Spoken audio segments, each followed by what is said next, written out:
अब पुण्यात्माओं, इस दास, यह दास बुरा क्यों लग रहा है?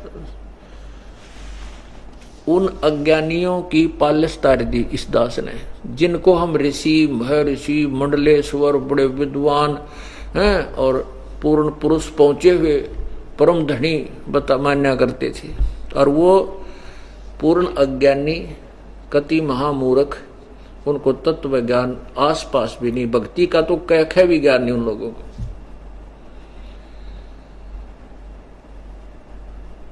अब आपको थोड़ा संकेत देते हैं, देखिएगा यजुर्वेद महर्षि दानंद सरस्वती कृत, महर्षि दानंद द्वारा अनुवादित, नोट कृत, अनुवाद कृत। अच्छा ये देखो, प्रकाशक है सर्वदेशिक आर्य प्रतिनिधि सभा 2/5 महर्षि दान भवन, रामलीला मैदान, नई दिल्ली। ये स्वामी दानंद जी ने इसका अनुवाद किया है और इसके 40वें अध्याय के 15वें श्लोक में मूल संस्कृत स्पष्ट कर रही है कि ओम नाम का जाप करतो समर, कलवे समर, करतुम समर। ये देखो, ये है 44 अध्याय, 44 यानी 40वां, और यहां ये 15वां इसका मंत्र है, ये 15वां। इसका संस्कृत देखना, वायोर अनिलम अमृतम इदम वस्मांतम शरीरम। इसमें है ओम करतो समर, केलवे समर और करतुम समर। करतो का अर्थ लिखा, हे कर्म करने वाले जीव, तू शरीर छूटते समय ओम, इस नाम वाचक ईश्वर को स्मरण कर। इसमें ओम, ओम को स्मरण कर ऐसा नहीं लिखा है, फिर ध्यान से देखना। दास यही बताना चाहता है कि इन लोगों का स्वयं भी मोक्ष नहीं हुआ, स्वयं तो आसपास भी नहीं है। अब इनकी द्वारा जो इन्होंने जो साधना की वो इनके द्वारा लिखी गई अनुवादित सोच से पता चलेगा। इसमें स्पष्ट लिखा है कि ओम नाम का जाप काम करते करते, करते माने काम करते करते सुमरण कर, और विशेष कसक मनुष्य जीवन का प्रथम, विशेष कसक के साथ सुमरण कर, और मनुष्य जीवन का प्रथम कर्तव्य जानकर, अपना परम कर्तव्य जानकर ओम नाम का सिमरण कर। स्वामी जी कह रहे हैं ओम नहीं सिमरना, जिसका ओम नाम है, ओम नाम ब्रह्म का है, और ओम नहीं, ओम नाम जाप नहीं करना, उस जिसका ओम नाम है उसका सिमरण कर। ये देखो, फिर देखना जानते हैं, हे कर्म करने करतो, ये लिखा है ओम करतो समर, ओम नाम का जाप, करतो माने सीधा अर्थ है काम करते करते, समर माने स्मरण कर, केलवे माने विशेष कसक के साथ स्मरण कर, करतो माने अपना प्रथम कर्तव्य समझ कर भगो स्मरण कर। स्वामी जी अर्थ कर रहे हैं, हे करतो, करतो माने हे कर्म करने वाले जीव, तू शरीर छूटते समय ओम, इस नाम वाच्य ईश्वर को स्मरण कर। ओम का स्मरण नहीं लिखा, उस जिसका ओम नाम है उसका स्मरण कर। आगे देखो, स्मरण कर, किलवे अपने सामर्थ्य के लिए, परमार्थ के लिए, परमात्मा और अपने स्वरूप का स्मरण कर, सामर्थ्य के लिए परमात्मा और अपने स्वरूप का स्मरण कर। कर्तम माने अपने किए का स्मरण कर। इस संसार का वायु, धनज्ञ आदि स्वरूप, रूप वायु, कारण रूप वायु को, कारण रूप वायु को, अविनाशी कारण को धारण करता है। इसके अंतर यह नष्ट होने वाला सुखादि आश्रय शरीर अंत में भस्म होने वाला होता है, ऐसा जानो। अब इससे सिद्ध है कि स्वामी जी ने ओम नाम का जाप नहीं किया और ना ही बताया। और क्लियर करता हूं, इनके द्वारा लिखा हुआ सत्यार प्रकाश, ये देखिएगा सत्यार प्रकाश स्वामी जी ने लिखा है, ये है वो सत्यार प्रकाश।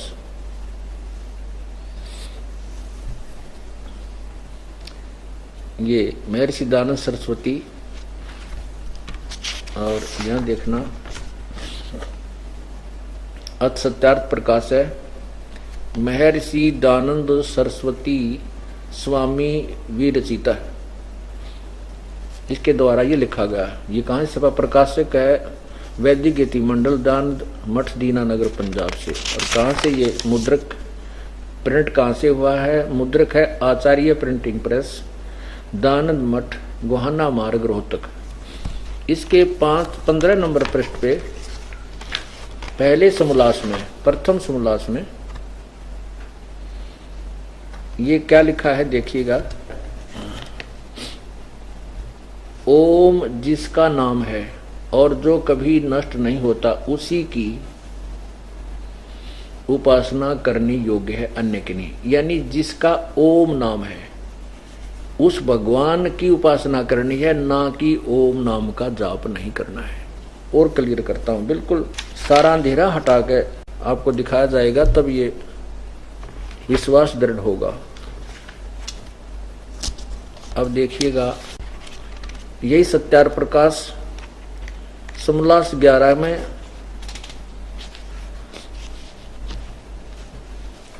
ये देखिएगा, समोल्लास एकादश समोल्लास, ये वही सत्यार्थ प्रकाश है। इसके एकादश समोल्लास में 11वें समोल्लास में और पृष्ठ नंबर 263 पे नीचे आइएगा। अब किसी ने प्रश्न किया कि परमात्मा निराकार है, वह ध्यान में नहीं आ सकता, इसके लिए मूर्ति का होना आवश्यक है। भला कुछ भी नहीं करे तो मूर्ति के सामने जाते ही तब कुछ परमेश्वर का स्मरण करते और नाम लेते हैं। उत्तर स्वामी जी कहते हैं, जब परमेश्वर निराकार है तो तब उसकी मूर्ति ही नहीं बन सकती। जो मूर्ति के देखने से परमेश्वर का स्मरण होवे तो परमेश्वर की बनाई पृथ्वी, जल, अग्नि, वनस्पति आदि रचनायुक्त पृथ्वी, पहाड़ आदि परमेश्वर रचित महामूर्तियों की, जिन पहाड़ आदि से मनुष्यकृत मूर्तियां बनती हैं, देखकर परमेश्वर समण क्या नहीं आ सकता। अब नीचे आइएगा, नाम स्मरण करने से कुछ भी नहीं होता। और स्वामी जी कहते हैं नाम स्मरण करने से कुछ नहीं होता, जैसे कि मिश्री कहने से मुख न मीठा और न नीम कहने से कड़वा नहीं होता, किंतु उनको जीभ से चाखने से मीठा व कड़वा होता। नाम लेने की तुम्हारी रीति उत्तम नहीं, वह इस प्रकार करना चाहिए जैसे न्यायकारी ईश्वर का नाम है कि जैसे पक्षपात रहित होकर परमात्मा सबका यथावत न्याय करता है, वैसे नामों के अर्थों को अपने में धारण करें। अब क्या अर्थ है कि केवल भगवान की महिमा से परिचित होजिए कि भगवान क्या करता है, कैसा है, सर्वशक्तिमान है, सृष्टि रचनहार है, सर्वव्यापक है। कहते इतना याद रख, ओम नाम जाप करने से कुछ नहीं होता। जय हो इन मैं ऋषियों की। इसके सिद्ध हो गया कि ओम नाम के पक्ष में भी नहीं थे स्वामी जी के इसका जाप किया जाए। और जबकि यजुर्वेद स्पष्ट कहता, किसी भी संत महर्षि पूर्ण संत की आप जो है शिक्षा या उसकी अपने अनुभव की पुस्तक पढ़कर देखिएगा, उन्होंने क्या बताया है। पवित्र गीता जी अध्याय नंबर 8 के श्लोक नंबर 13 में यही समर्थन है कि मेरे ओम नाम का जाप कर। ओम इति एक अक्षरम ब्रह्म व्यवहारण माम अनुसमरण यह प्रयाति तजन देहम सयाति परमाम गतिम। और यही प्रमाण यजुर्वेद अध्याय नंबर 40 के मंत्र नंबर 15 में है कि जब तक सांस है तेरे शरीर में, जब ये भस्मांतम, जब तेरा शरीर नष्ट हो उस समय तक इस ओम नाम का जाप तो काम करते करते कर, विशेष कर सबके साथ कर, और मनुष्य जीवन का परम कर्तव्य समझ कर कर। 40वें अध्याय में दोनों परमात्मा यानी ब्रह्म और पूर्ण ब्रह्म की उपासना का निर्णायक ज्ञान तरतीबाज दिया है। 16वें श्लोक में कहा है कि जो सत्य साधना करता है उस सत्य साधना से वो शुद्ध सोने जैसा एक अच्छा पात्र बन जाता है, और वो पात्र फिर पूर्ण परमात्मा के पास जाता है। 40वें अध्याय के 17वें श्लोक में दोनों का कति क्लियर निर्णायक और बिल्कुल दोनों का भिन्न भिन्न भेद दिया। उसमें कहा है कि जो ब्रह्म की साधना करते हैं, ब्रह्म कहता है जो मेरी साधना करता वो मुझे प्राप्त होता है, मेरा ओम नाम है, उससे स्वर्ग प्राप्ति होती है। खम्ब स्वर्ग, खम्ब माने स्वर्ग होता है और आकाश भी होता है, इसके दो अर्थ होते हैं। अब फिर देखिएगा पुण्यात्मा, ये सत्संग एक ऐसा सामूहिक शिक्षा स्थल है जिसमें प्रथम कक्षा से लेकर और पीएचडी तक यानी लास्ट पढ़ाई तक भी, एमए तक भी इसी में पढ़ाए जाते हैं। अब देखो यही वही यजुर्वेद है और स्वामी दयानंद सरस्वती द्वारा ही इसकी अनुवादित है। इसमें देखिएगा ये 40वां अध्याय है, 4400 अध्याय।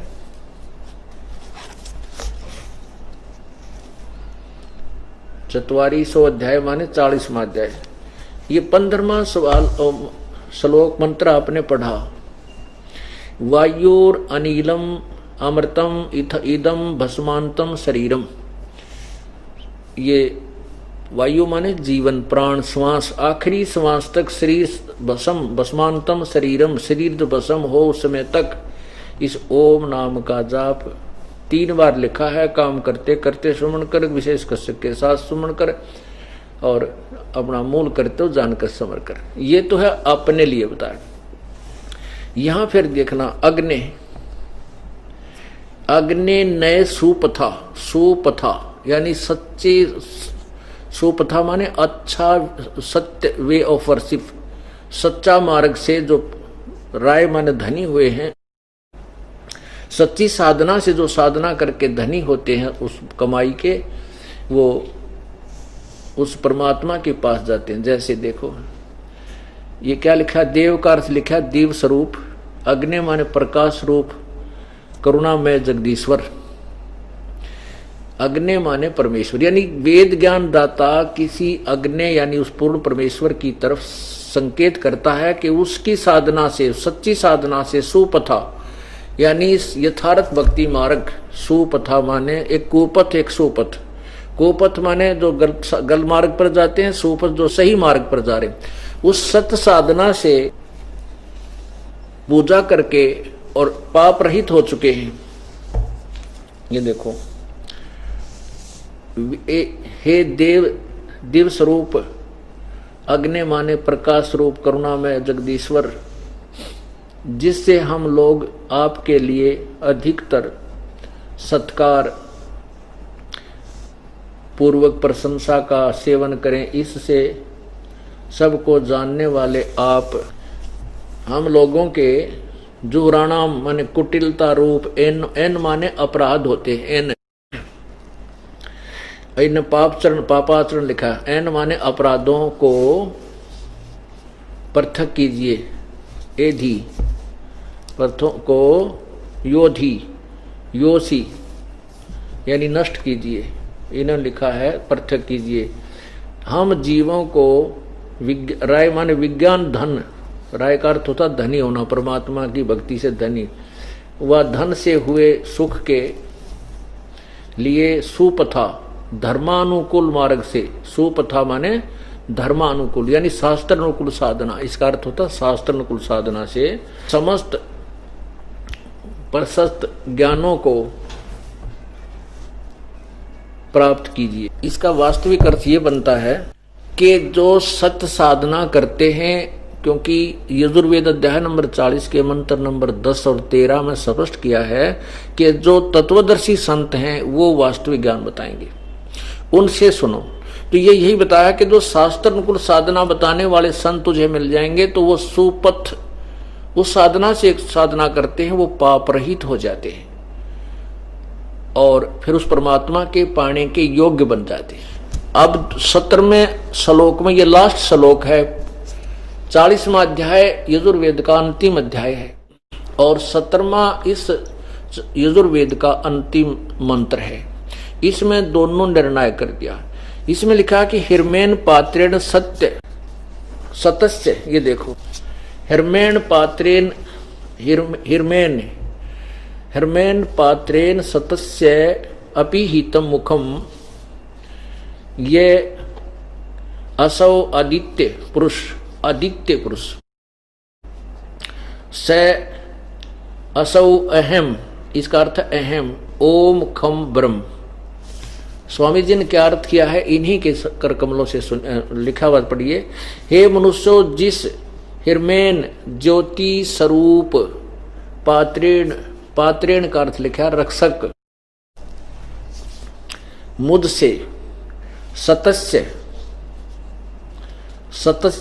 अविनाशी यथार्थ कारण के, सतस्य, ये ध्यान रखना आप, सतस्य, ये दास जब समझाएगा आसानी से समझ में आएगा। सतस्य का अर्थ होता है सत्य साधना के का, सत्य साधना यानी उस अविनाशी परमात्मा की सत्य, वो सत्य शब्द जो है, सत्य शब्द तीसरा मंत्र है, सत्य की, सतस्य माने उस सत्य शब्द की साधना से। इन्होंने क्या लिखा है, सतस्य कारण के, यथार्थ कारण के आच्छादित मुखम, मुख के तुल्य उत्तम अंग का प्रकाश किया जाता है। मुख के तुल्य किया जाता है जो वह, अब वेद बोलने वाला कहता वह आदित्य प्राणवास सूर्य मंडल में पुरुष माने पूर्ण परमात्मा है।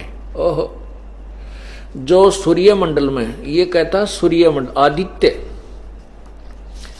आदित्य वर्णम, आदित्य माने प्राण व सूर्य मंडल में जो पुरुष माने पूर्ण परमात्मा है, यानी एक तो पूर्ण परमात्मा और एक ब्रह्म। स माने वो परोक्ष रूप, वो तो परोक्ष रूप है, वो तो गुप्त है ऊपर। और अहम, ये वेद बोलने वाला कह रहा अहम,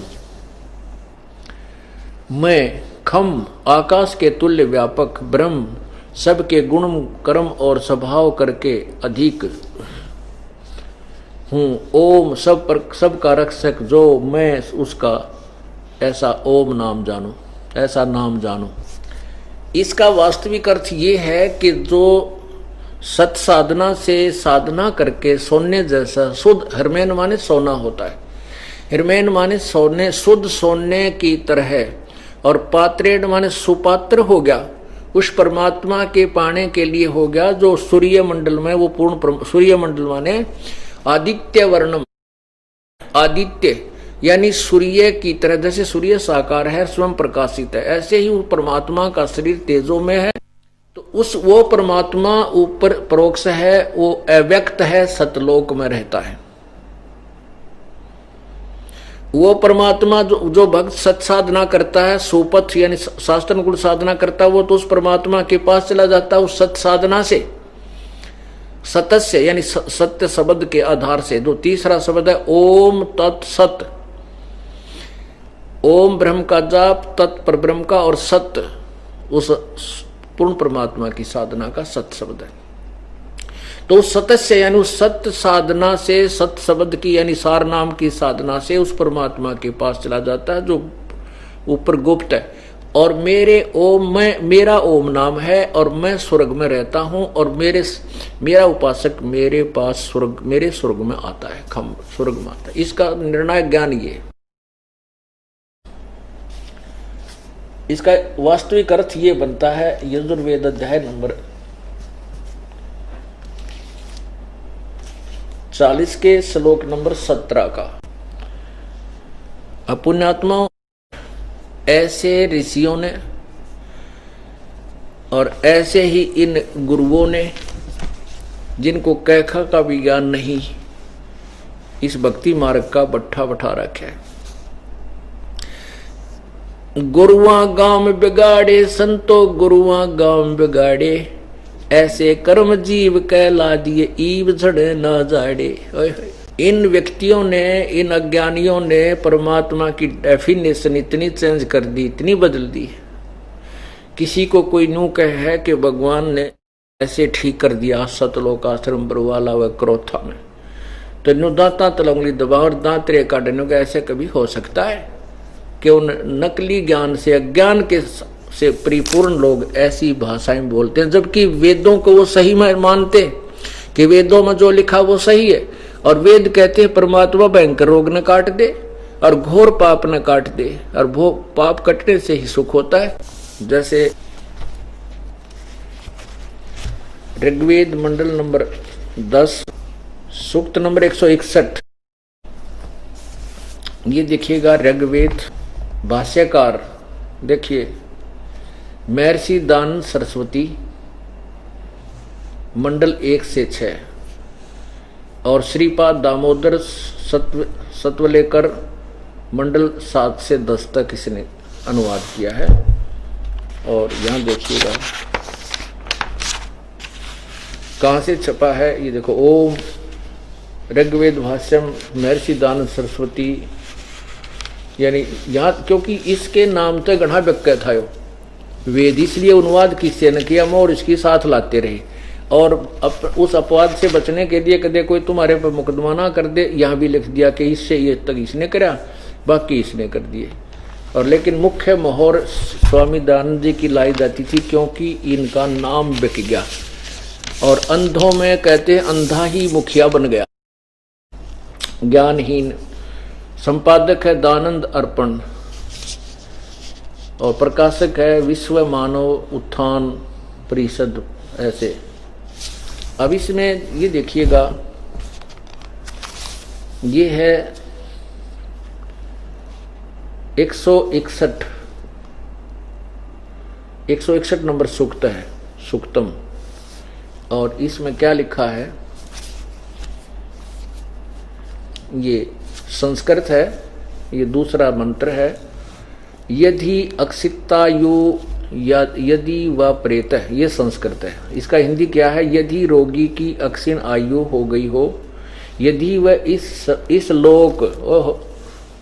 इस लोक से चला गया अर्थात मर गया है, मृत्यु को प्राप्त होगा। यदि मृत्यो अंतिके नीत वह और यदि वह मृत्यु के पास गया हुआ यानी मर चुका है, तो भी तम, यार ये संस्कृत आ गई है, रितेन उपस्थात हरामी, उसको मैं मृत्यु देवता नृतिक के पास से लौटा ला सकता हूं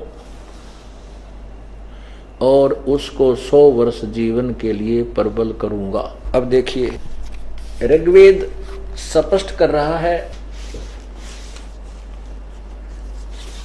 कि परमात्मा घोर रोग को भी, यानी अक्षय रोग को भी नष्ट कर देता है, खत्म कर देता है। अब पुण्यात्मा, आपको यहां बुलाने का और आपको बैठा करके 2-2 घंटे 4-4 घंटे प्रतिदिन सत्संग सुनाने का दास का उद्देश्य यही है कि आपको तत्व ज्ञान से, सत्य ज्ञान से ओत प्रोत कर दूं, सप्रमाण आपके हृदय या छाप बैठा दूं कि आपके सामने, चाहे फिर यहाँ का ब्रह्मा विष्णु महेश आकर के भी वार्ता कर ले, आपके समक्ष वो जो है नतमस्तक होकर जाएंगे ज्ञान के। क्योंकि वेदों से अतिरिक्त कोई ज्ञान नहीं मानता और वेद हमारे साथ सहमत हैं। फिर बताओ, उसने बोलने जगह कहाँ किसी को। अब देखिएगा, ये है ऋग्वेद भाषा भाष्यम द्वितीय भाग। ये वैसे ये ऋग्वेद वही है, लेकिन छोटे बड़े अक्षर होने से छापे में पुस्तक का आकार बड़ा छोटा कर रखा, बाकी ज्यों का त्यों है। ये देखना, ये है प्रधान कार्यालय कहाँ से प्रकाशित है, किसने इसका अनुवाद किया? प्रधान कार्यालय वेद मंदिर, महात्मा वेद भिक्षु सेवा आश्रम, लेखराम नगर, इब्राहिमपुर, मुखमेलपुर, दिल्ली। कहाँ से छपा है? दान संस्थान नई दिल्ली प्रकाशन। और कौन इसकी प्रकाशक है? पंडिता राकेश रानी। अब इसमें ये देखना, ये है मंडल नंबर 10। ये देखिएगा मंडल नंबर 10, सूक्त नंबर 161। अब नीचे आइएगा, ये है सूक्त नंबर 161 और इसका मंत्र नंबर 2। ये देखिएगा, यदि किसी रोगी की जीवन शक्ति समाप्त हो, यदि वह सीमा से भी परे हो गया है और यदि वह मृत्यु के निकट चला गया है, तो भी उसे मैं भारी कष्ट रोग से के पंजे से मुक्त कराऊं तथा उसे 7 वर्ष यानी 7 माने 100 वर्ष के जीवन हेतु बल संपन्न करूं। क्या स्पष्ट हुआ कि परमात्मा कहता है कि मैं यदि आपको अक्षय रोग का अर्थ होता है जो जान तो मार दे, नाश करने वाला, मृत्यु नष्ट करने वाला। पहले अक्षय रोग को टीबी तपेदक कहा करते थे, टीबी। अब अक्षय जो टीबी है वो अक्षय रोग नहीं रहा क्योंकि उसका ट्रीटमेंट हो गया। अब कैंसर अक्षय रोग होगी और एड्स। तो परमात्मा के दरबार में आपको हजारों की संख्या में ऐसे केस मिलेंगे जिनकी कैंसर और एड्स ढूंढी भी नहीं पाई। और ये परमात्मा प्रमाण दे रहे हैं कि उनके गुणों के इतिहास में लिखा है कि भगवान ये से गुण उसके होते हैं, वो ऐसा सुखी करता है। अच्छा देखना, अब इनकी चतुरता दिखाऊंगा आपको। इन्होंने कैसे भट्ठे बैठाने की ठेका ले रखा था। इन आर्य प्रधानों ने, आर्य समाज के प्रतिनिधियों ने कैसे भट्ठा बैठाने का ठेका ले रखा था, ये देखिएगा। ये वही ऋग्वेद मंडल नंबर, ऋग्वेद ये है मंडल 9 और 10 और मोर लगा रखी है महर्षि दानंद सरस्वती की, जबकि ये किसी और का अनुवादित है। इसके नाम से ये व्यक्य था और लेकर सबने घर रख रखे। पढ़ा किससे? ना वेद पढ़े, क्योंकि इसने पढ़ा तो शर्म दर्द हो जाए, अनुवाद ना करने आ रहे ढंग से। अब यहां देखना ये कहां से प्रकाशित है। प्रकाशक है सार्वदेशिक कार्य प्रतिनिधि सभा, महर्षि दानंद भवन, रामलीला मैदान, नई दिल्ली 2। और ये देखिएगा इन्होंने कैसे अनुवाद किया है। ये देखना, ऋग्वेद मंडल नंबर 10 सूक्त 161, ये सूक्त 161 और इसका मंत्र नंबर 2। ये प्रश्न नंबर 1185 और इसका 1186 पे आप पढ़िए। ये मंत्र नंबर 2। इन्होंने क्या किया है? यदि रोगी नष्ट जीवन शक्ति वाला हो गया है, यदि अथवा सीमा से परे हो गया है, यदि मृत्यु के समीप पहुंच गया ही है, तो भी उस रोगी को मैं वैद, तरह गजब भैया देख के नष्ट करा ख्याल, मैं वैद कष्टप्रद रोग के पंजे से छुड़वा लाता हूं और 100 वर्ष सर्द ऋतुओं तक जीने के लिए उसको बल युक्त करता हूं। अब यहाँ आम आदमी पढ़ता है वैद बुद्ध का जिक्र आ गया इसमें, तो भाई भगवान का तो कोई ना, मैं वैद।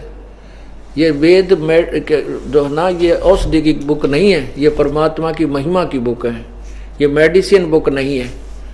तो इन्होंने भट्ठा बैठाने की चेष्टा की है। अब परमात्मा ने इस दास को सद्बुद्धि दी, हिम्मत दी और आप जैसी पुण्यात्माओं का सहयोग मिला, जिन्होंने अपना तन मन धन समर्पण किया, इस अज्ञान अंधकार को मिटाने में सहयोग दिया। दास ने नाना प्रकार के अनुवादकर्ताओं के वेद ग्रहण किए और फिर परमात्मा का दिया हुआ अमृत ज्ञान हमारे पास था, उस ज्ञान से ही तोला सबको, ये वेद भी खरे पाए। लेकिन अनुवाद करता उनकी बुद्धि संकीर्ण थी, उन्होंने इसका बट्ठा बैठा दिया। अब इसी का दुष्परिणाम इस महर्षि दानंद को भोगना पड़ा कि बेमौत मरा, बिरान माटी हुई कि इसने महापुरुषों को पहले तो परमात्मा को ऐसा बेहुदे ढंग से संबोधित किया और फिर इतने जनसमूह को मिसगाइड करके चला गया। इनका अंत कैसा हुआ, जैसे कि स्वामी दानंद के विषय में बहुत गलत धारणा पैदा कर रखी थी कि वो बड़ा योगी था, उसको 16 बार जहर दिया गया और उसने सब उलट सुलट कर दिया, बाद में शीशा प्या दिया जब वो मरा। ऐसा कुछ नहीं था। उसकी केवल सूखे ढोल बेमतलब की बड़ाई कर रखी थी जो किताब पास भी नहीं थी। अब आपके सामने इन्हीं के द्वारा लिखी पुस्तक दिखाऊंगा। दास अपनी तरफ से एक शब्द नहीं कहता, क्योंकि मुझे डर लगता है किसी महापुरुष के बारे में कोई अपशब्द मेरे से निकल गया तो मैं दोषी हो जाऊंगा और वह दुर्गति मेरी हो जाएगी जो इनकी होगी। आप देखना, ये है दानंद चरित, ये देवेंद्र नाथ मुखोपाध्याय, और ये कहां से छपी है? दयानंद चरित 103 वर्ष पूर्व प्रकाशित बंगला ग्रंथ का अनुवाद, बहुत पुरानी लिखा हुआ, महर्षि दयानंद के मृत्यु के 5-7 वर्ष के बाद ही लिखा गया। इसमें लेखक है श्री देवेंद्र नाथ मुखोपाध्याय, अनुवाद करता बाबू घासीराम MA LLB, संपादक हैं डॉक्टर प्रोफेसर भवानी लाल भारतीय, प्रकाशक है विजय कुमार गोविंदराम आसानंद, इतने नई सड़क दिल्ली, मुद्रक है नवशक्ति प्रिंटर्स दिल्ली। इसमें क्या लिखा है कि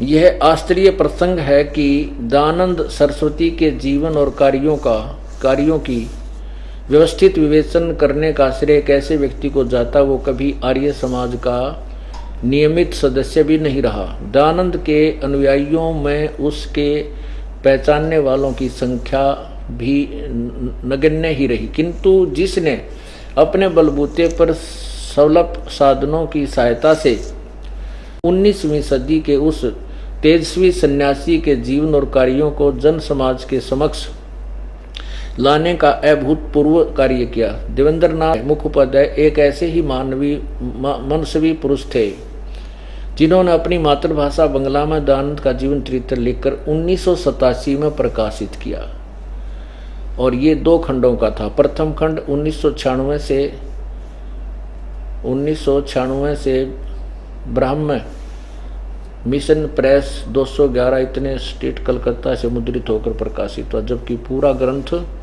1997 छपा। आज 1897 छपा, 1897 में तो ये छपा और 1883 में स्वामी जी की मृत्यु हुई थी। 1883 यानी उसके 14 वर्ष बाद ये ग्रंथ लिखा गया।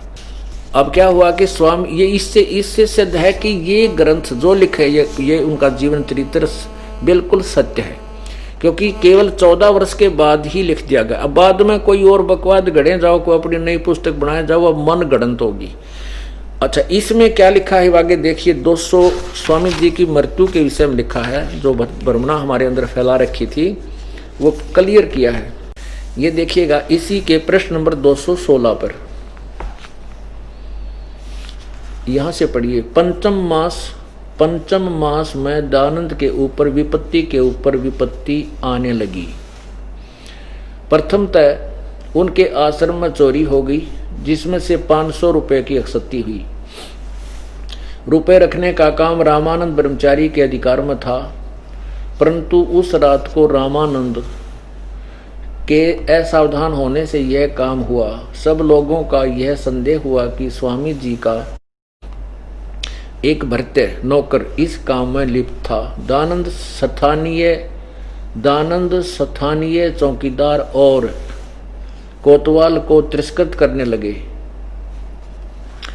दयानंद जी स्थानीय चौकीदार और कोतवाल को तिरस्कृत माने ताड़ने करने लगे। तिरस्कृत होते समय तो कोतवाल स्वामी जी के सामने हाथ जोड़कर खड़ा होकर अपना अपराध स्वीकार कर लेता था, परंतु स्वामी जी के पीछे उनकी निंदा किया करता था।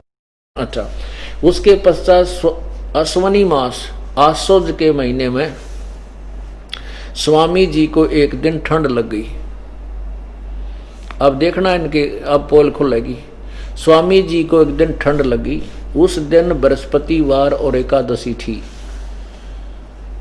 ठंड के कारण शरीर के अस्वस्थ होने से चतुर्दशी की रात को, एकादशी को तो ठंड लगी, 14 को रात को दयानंद केवल दुग्ध पान करके सो गए। रात्रि में 2-3 बार वमन हुई, परंतु वह किसी से भी कुछ न कहकर स्वयं ही अचानक आचमन करके सोते रहे। आचमन माने कुरला करला करके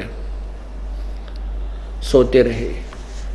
प्रातःकाल उठकर भ्रमण करना दयानंद का दैनिक अभ्यास था, परंतु उस दिन अपेक्षाकृत विलंब से उठे और उठकर एक बार वमन हुई। इस प्रकार वमन पर वमन होने से दयानंद के मन में संदेह हुआ। उन्होंने इच्छापूर्वक बहुत सा जल पान करके और एक बार वमन की, परंतु इससे भी उनकी वमन निवृत्ति नहीं हुई।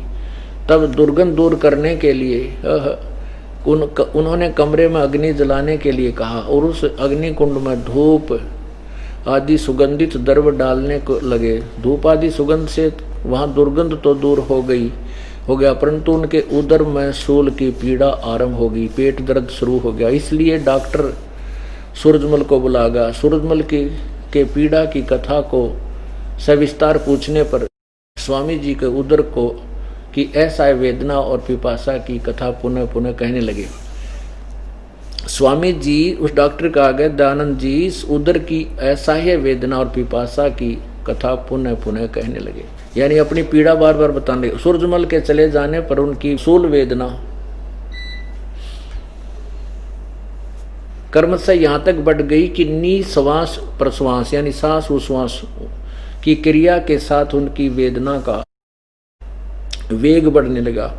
सूत्र अच्छी तरह निश्वास प्रश्वास करना स्वामी जी के लिए विशेष क्लेशदायक हो गया, यानी सांस भी ठीक से नहीं आ रहा था। आश्चर्य है स्वामी जी की ने इस ये दिन की अपनी वो है। अब हमने यही देखना था, अब आपको और सुनाते।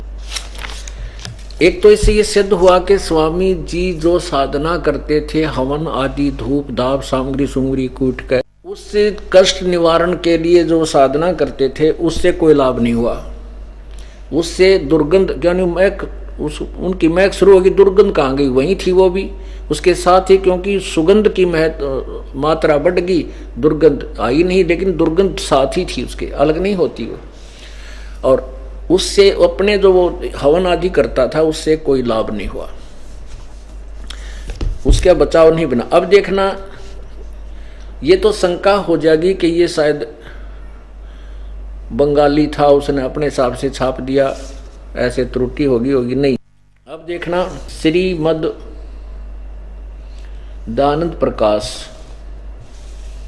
स्वामी सत्यानंद सर्वदेशी कार्य प्रतिनिधि सभा रामलीला मैदान नई दिल्ली से प्रकाशित है।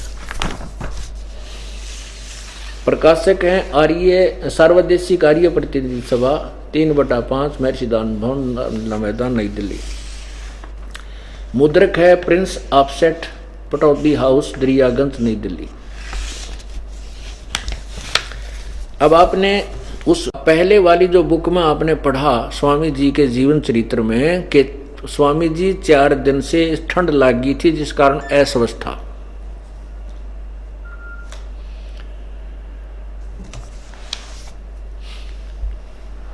और उसी का समर्थन ये आर्य प्रतिनिधि सभा द्वारा लिखा गया ये जीवन चरित्र कर रहा है। प्रश्न नंबर 437, प्रश्न नंबर ये 437 पे यहां से, महाराज का स्वास्थ्य यानी स्वामी जी दयानंद जी का महाराज का स्वास्थ्य 2-4 दिन से कुछ शिथिल था, यानी ढीला था, ठंड लगी हुई थी। और अश्वनी बदी यानी अंधेरी। चतुर्दशी संवत 1940 को रात्रि समय महाराज ने अपने रसोइये से दूध लेकर पान किया और फिर सो गए। थोड़ी देर तक आंखें लगने पाई थी कि उधर वेदना की खलबली ने उनको जगा दिया। उसी विकट व्याकुलता में उन्होंने 3 बार वमन की। आप ही जल आधी लेकर कुल्ला करते रहे और पास सोए सेवकों को जगाकर कष्ट नहीं दिया।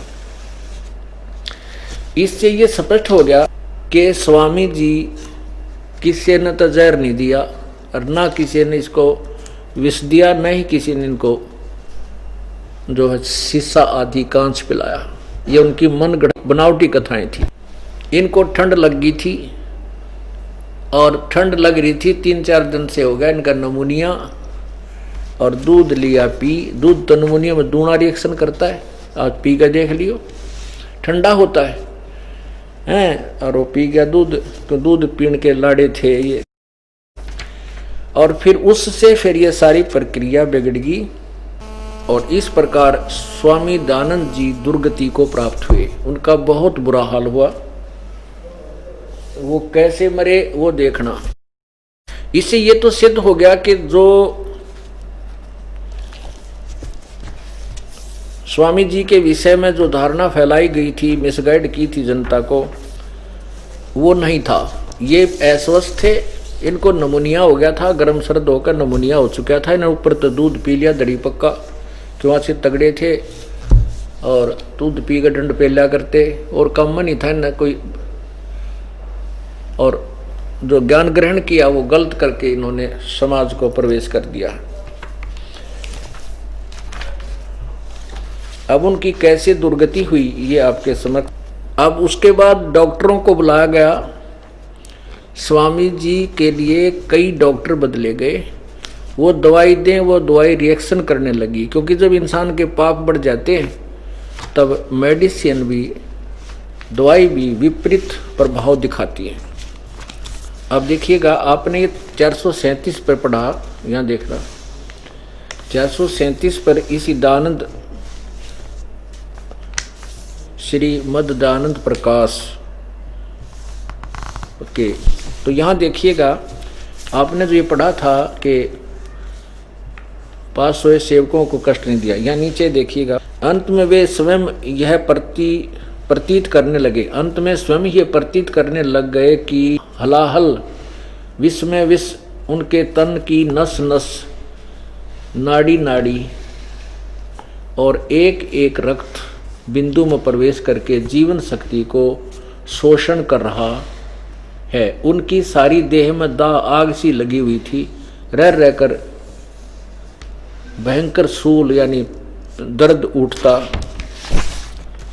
था। श्वास पर श्वास का वेग अति तीव्रता से बढ़ता चला गया। अच्छा, इसके प्रकाश पार क्या है?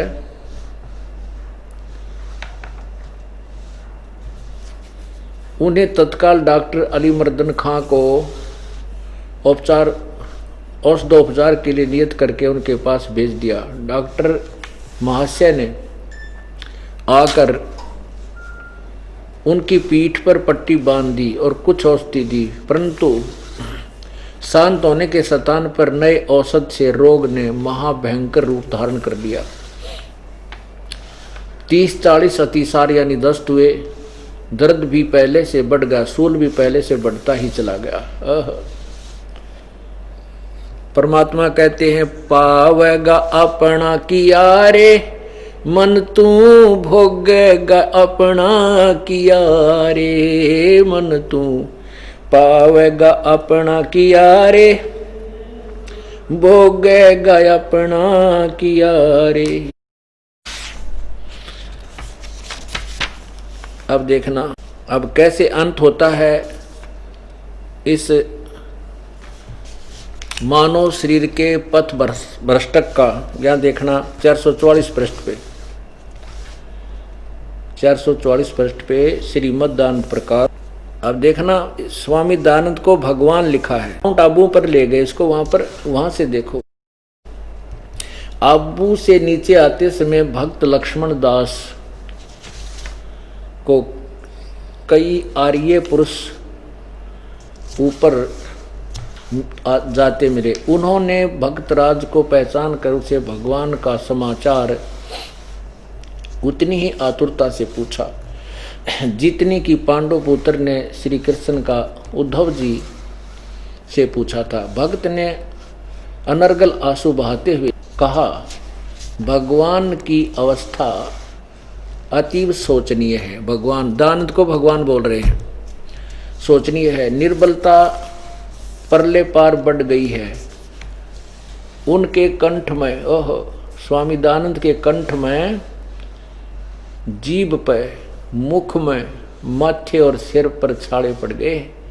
पानी का घूंट भी बड़ी कठिनता से गले से नीचे उतरता है। इस महाघोर अंधकार में, निपट हताश की निशा में, उदासीनता के गहरे सागर में आशा की केवल यही एक झीनी रेखा चमकती है। अब देखो क्या कैसे मृत्यु को प्राप्त हुए।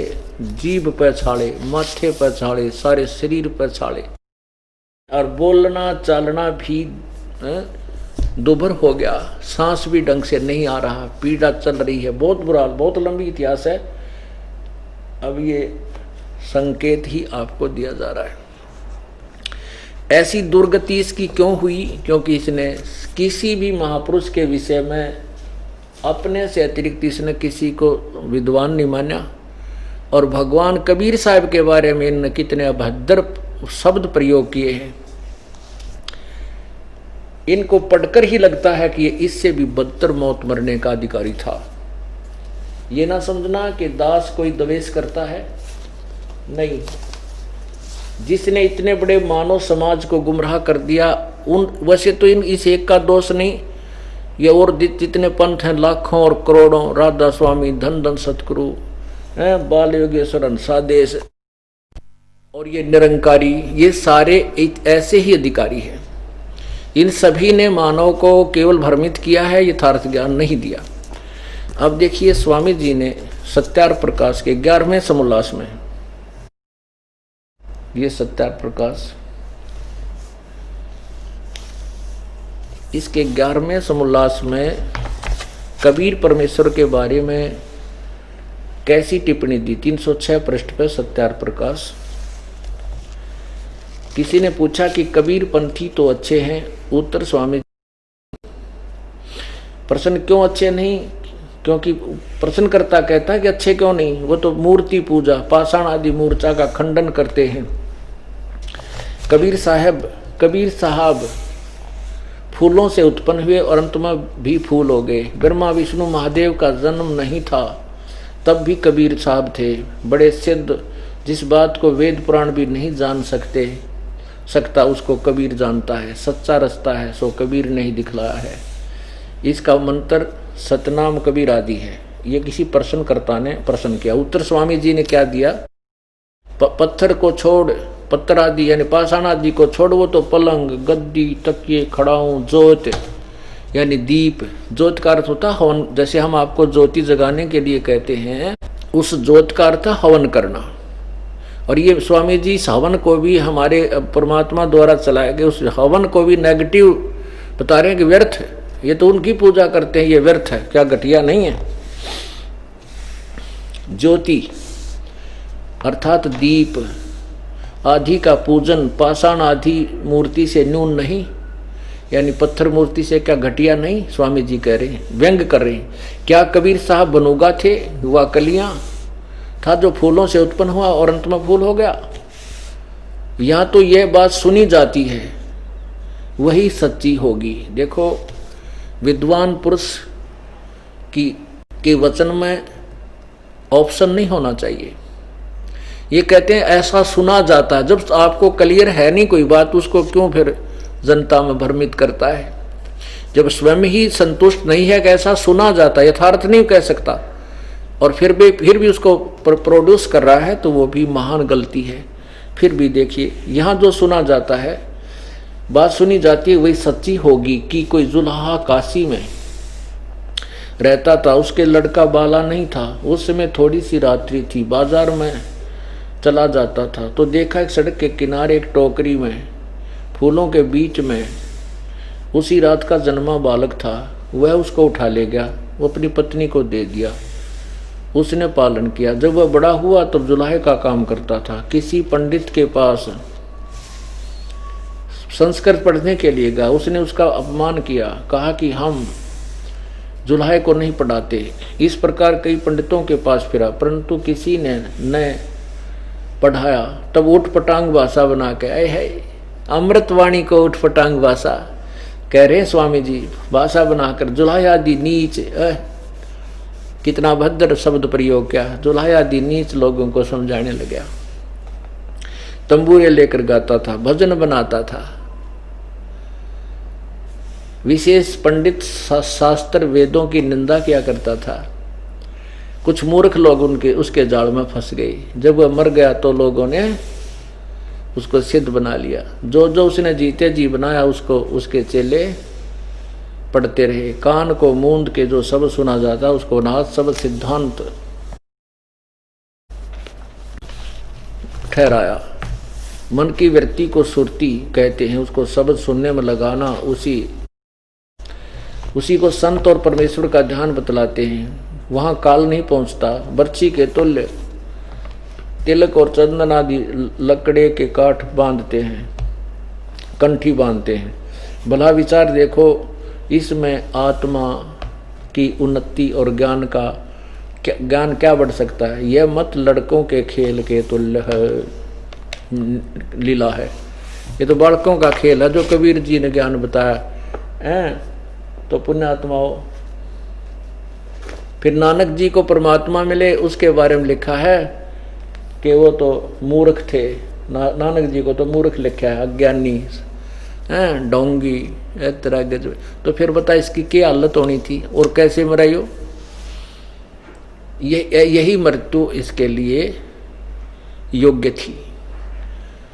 अब उन लोगों को तो दुख होगा जो इसके नाम पर रोटी खा रहे, वेद बेच बेच के अपना गुजारा कर रहे।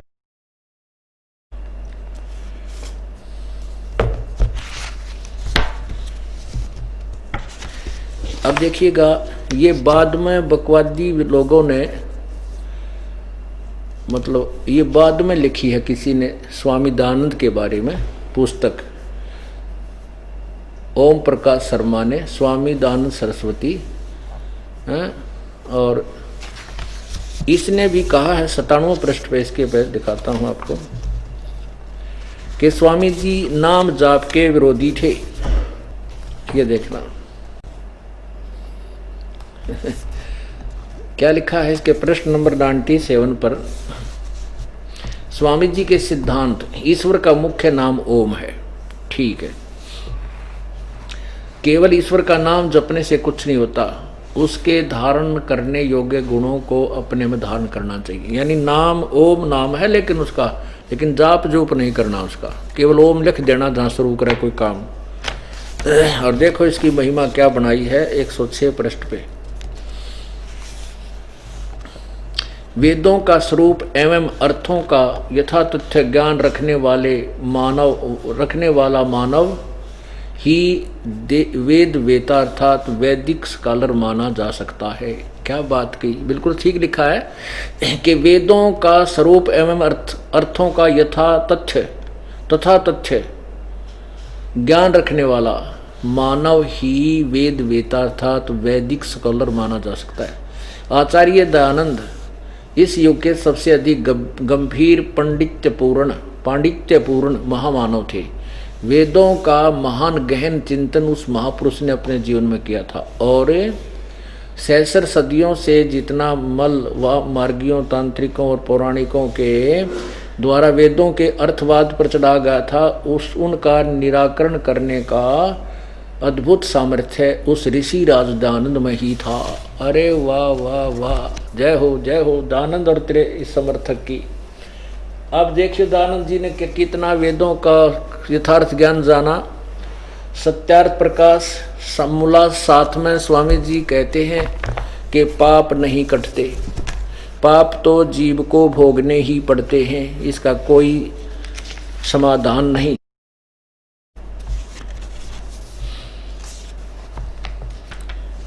अब देखो स्वामी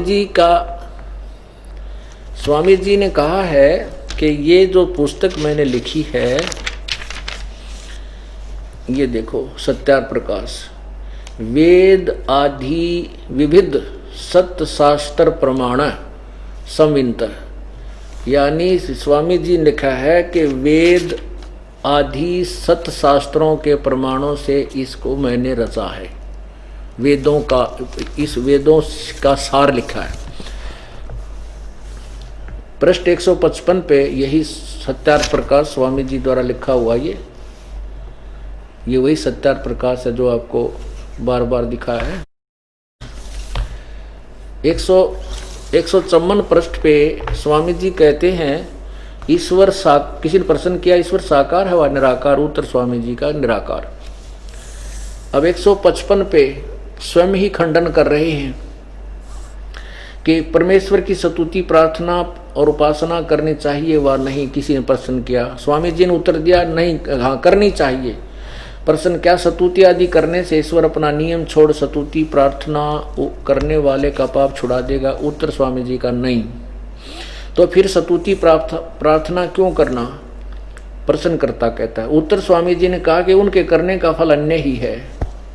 प्रश्न क्या है? उत्तर स्वामी जी का, स्तुति से ईश्वर में प्रीति, उसके गुण कर्म स्वभाव से अपना गुण कर्म स्वभाव का सुधरना, प्रार्थना से निर्अभिमानता उत्साह और सहाय का मिलना, उपासना से परब्रह्म से मेल और उसका साक्षात्कार होना।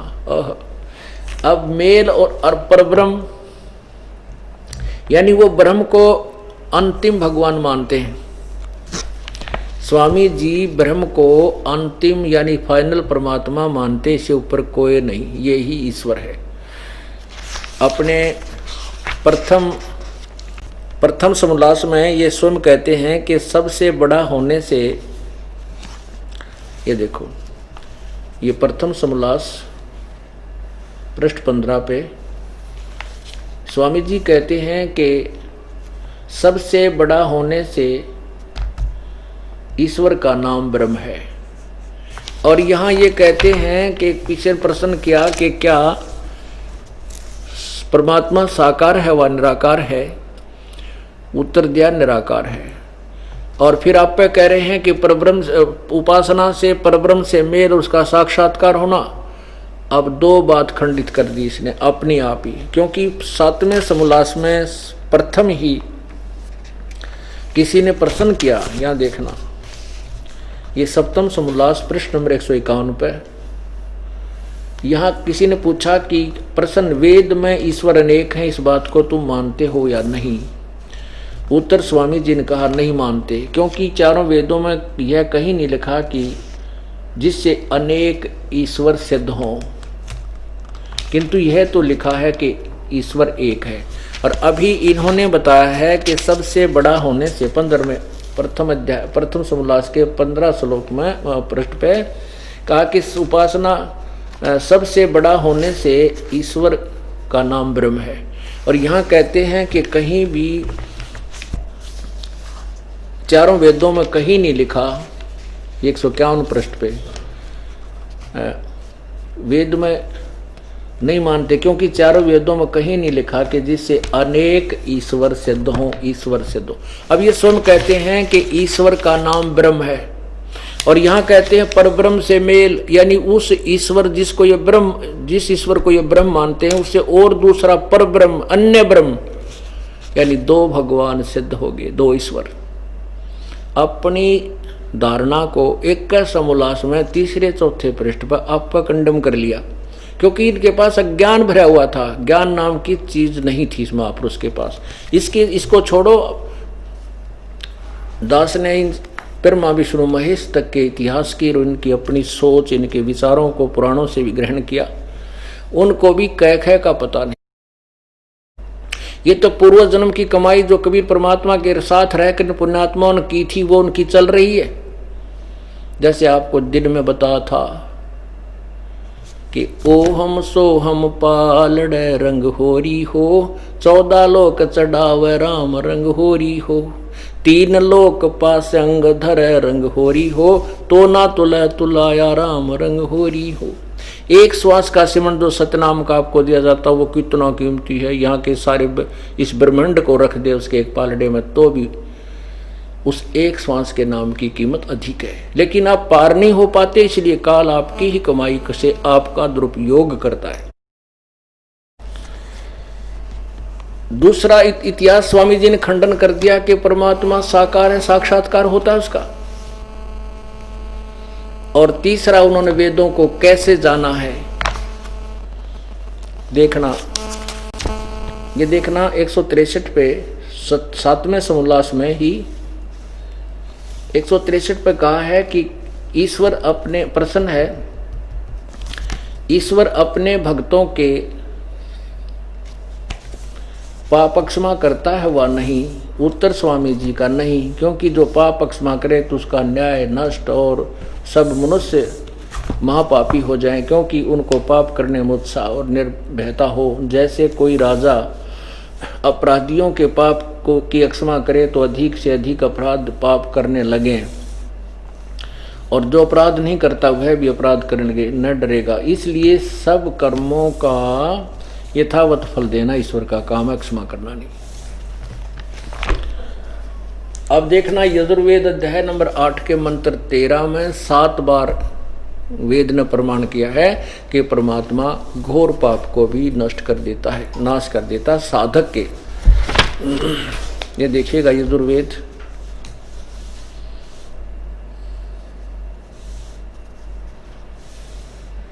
ये वही यजुर्वेद है और प्रकाशक है आर्य प्रतिनिधि सभा, सर्वदेशिक आर्य प्रतिनिधि सभा 2/5 महर्षि द्वान भवन रामलीला मैदान नई दिल्ली से।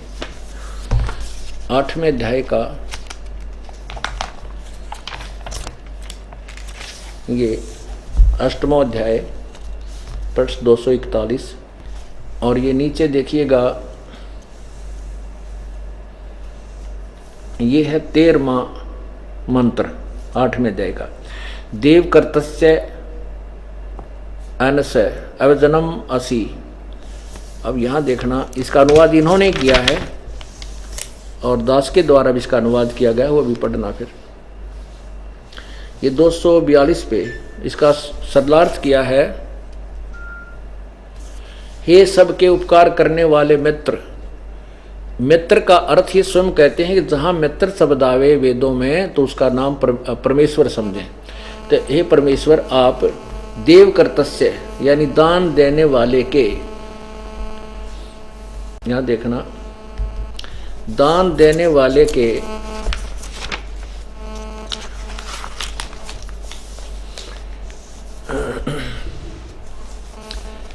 हे सबके उपकार करने वाले मित्र, आप दान देने वाले के अनस्य माने अपराध के, अवजन माने विनाश करने वाले असि माने हो। मनुष्य कर्तस्य साधारण मनुष्यों के किए हुए अनस्य माने अपराध के यानी पाप के विनाश करने वाले हो। पितृकृतस्य पिता के किए हुए अनस्य माने विरोधाचरण लिखा है, यहाँ हम अपराध यानी पाप ही समझें। पाप के अवजन माने नाश, नाश करने वाले, अच्छे प्रकार हरने वाले कहा है, नाश करने वाले हो। अपने किए हुए अनस्य माने पाप, अनस्य माने पाप, अनस्य माने अपराध, अनस्य माने अपराध। यह इन्होंने घुमाने के लिए पापाचरण लिख दिया, विरोध आचरण लिख दिया, नहीं। अनस्य माने पाप के अच्छे प्रकार नाश करने वाले हो। अवजन माने नाश, अवजनम माने विनाश, अवजनम माने नाश। तो यहाँ भी अवजन माने यहाँ नाश ही लिखना चाहिए। पाप के अनस्य माने पाप के, अवजन मन नाश करने वाले, इन्होंने दूर करने वाले लिखा है, नाश करने वाले हो। अनस्य अनस्य अधर्म के अधर्म अर्थात अपराध के अपराध, घोर अपराध को भी नाश करने आ रहे हो। ओए होए, जानता हुआ मैं जो कुछ भी धर्म आचरण अधर्म यानी पाप किया करता हूँ वह करूँ, आगे भी करूँ। अनजानपने में जो होते, मैं जो कुछ भी किया करता हूँ वह करूँ, सब ऐनसा माने दुष्ट आचरण नहीं, पाप के। एवजन माने दूर करने वाले नहीं, नाश करने वाले, असी माने हैं, इन्होंने दूर करने वाले कर। तो इसमें ये फंस गया।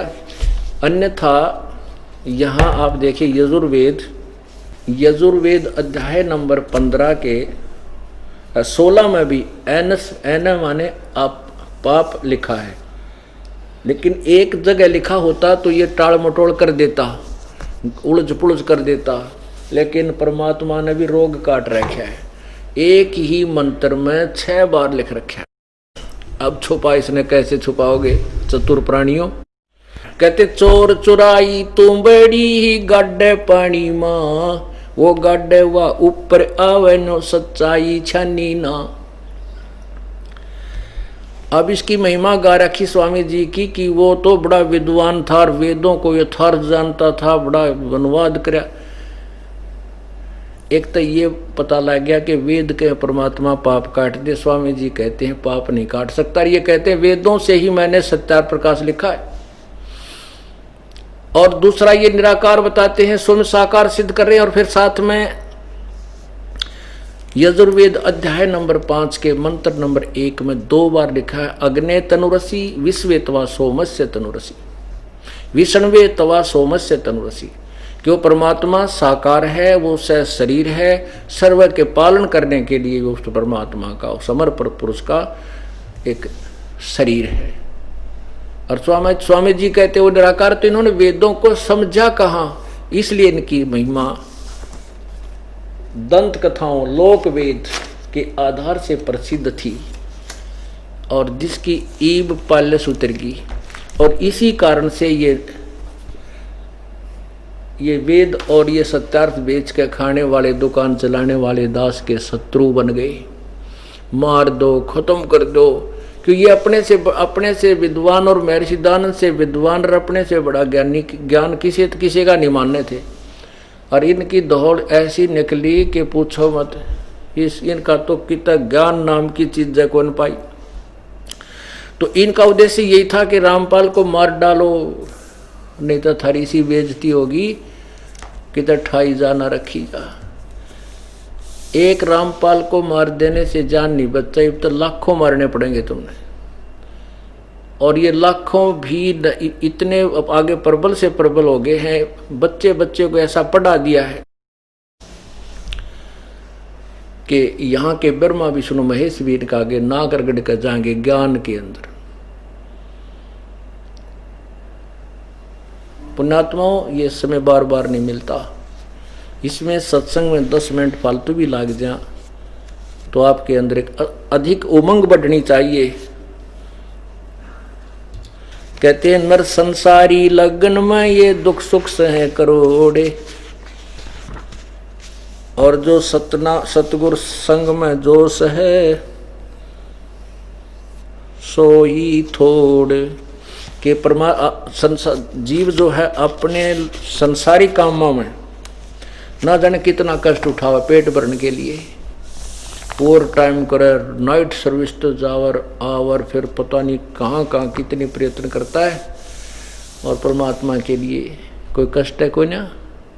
भगवान की महिमा अमृत बरसन लाग रहा, इतना बढ़िया मौसम, ना गर्मी ना सर्दी है, और नीचे गदले बिछरे मैट बिछे है, और अपना परमात्मा की महिमा आपके ऊपर अमृत वर्षा हो रही है। बोलो सतगुरुदेव की जय हो।